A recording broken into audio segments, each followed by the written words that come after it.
Sorry. Sorry কেন? বিশ্বাস করো, আমি সত্যিই জানতাম না ড্রিঙ্কস করলে এমন হয়। আদ্রিতা আপু আমাকে সব বলেছে। আচ্ছা ঠিক আছে, বাদ দাও এসব, চলো নাস্তা করব। রিয়া অসহায়ের মতো বলল। হুম। তারপর নাস্তা করে রিয়াকে নিয়ে একটু বাইরে থেকে বেরিয়ে এসে রুমে ব্যাক করলাম। তা কেমন লাগলো আজ? সত্যি বলতে, আজ আমি আমার লাইফে সব থেকে বেশি এনজয় করেছি। তারপর দেখতে দেখতে আমাদের বাড়ি ফেরার সময় হয়ে গেল। আজ রাতে আমাদের ফ্লাইট। মৈমন আর আদ্রিতার কাছ থেকে বিদায় নিয়ে আমরা এয়ারপোর্টের উদ্দেশ্যে রওনা হলাম। পরের দিন সকালে আমরা আমাদের গন্তব্যে পৌঁছালাম। বাসায় ফিরে ফ্রেশ হয়েই রুবেলকে কল করলাম। কি রে হারামি, কি খবর? তুই দেশে আসবি, আমাকে জানাবি না? সরি রে দোস্ত, আচ্ছা বিকেলে আড্ডাখানায় আসতেছি। আচ্ছা। তারপর বিকেলে আড্ডাখানায় যেতেই, কিরে তুই সাদ না? না, মঙ্গল গ্রহের এলিয়েন। আরে বেটা, রাগ করস কেন? তোরে ছাড়া কি আমাদের আড্ডা জমে? তুই বল। হইছে হইছে, আর পাম মারতে হবে না। আমারে ছাড়া তো ভালোই ছিলি। তারপর ওদের সাথে কিছুক্ষণ আড্ডা দেওয়ার পর রাতে বাসায় ফিরলাম। রাতের খাবার খেয়ে নিচে বিছানায় করে শুয়ে আছি। কি ব্যাপার, নিচে শুয়ে আছো কেন? তো কি করব? উপরেই ঘুমাও, আমি তোমাকে বিশ্বাস করি।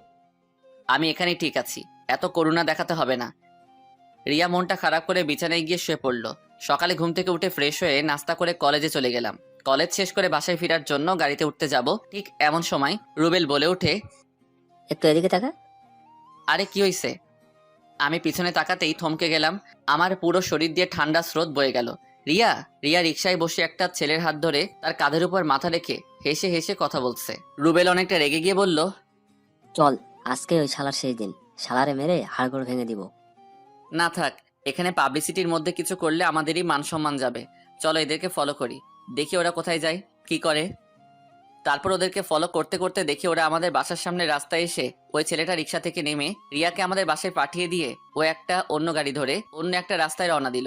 আমরা ওর পিছন পিছন যেতে যেতে দেখি কিছু দূর যাওয়ার পর ও একটা বাড়ির ভিতরে ঢুকে পড়ে। রুবেল, এই এলাকায় তোর কোনো পরিচিত লোক আছে যে আমাদের এই ছেলেটার সম্পর্কে সকল ডিটেলস দিতে পারবে? হুম, আমার এক দূর সম্পর্কের মামাতো ভাই আছে, দাঁড়া ওকে কল দিচ্ছি। তারপর রুবেলের ভাইয়ের সাথে কথা বলে যতটুকু জানতে পারলাম, ওই ছেলেটার নাম সোহান। পড়াশোনা শেষ করে এখন ওর বাবার ব্যবসা দেখাশোনা করছে। রুবেল, এখন আমাদের সোহানের সম্পর্কে সবকিছু জানতে হবে। ও প্রতিদিন কোথায় কোথায় যায়, কি করে, সবকিছু। কিন্তু এসব জেনে আমরা কি করব?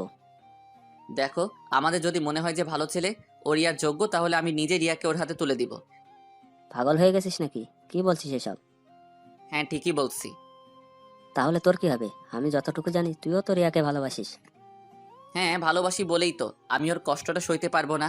ও যার কাছে ভালো থাকতে পারে আমি তার হাতেই ওকে তুলে দিব। দেখ সাদ, আমি তোর সাথে একমত না। দেখ, তোর ফ্যামিলির কেউ এটা মেনে নেবে না। আমার ফ্যামিলিকে ম্যানেজ করার দায়িত্ব আমার। তাহলে তুই যা ভালো মনে করিস তাই কর, আমার কথা তো আর শুনবি না। প্লিজ দোস্ত, রাগ করিস না, তুই ছাড়া আমার আর কি আছে বল। আচ্ছা ঠিক আছে, আমি দেখতেছি। তারপর বাসায় যেতেই আম্মু। কি রে, এত দেরি করলি কেন? পরের পর্ব পাওয়ার জন্য চ্যানেলটি সাবস্ক্রাইব করে রাখুন।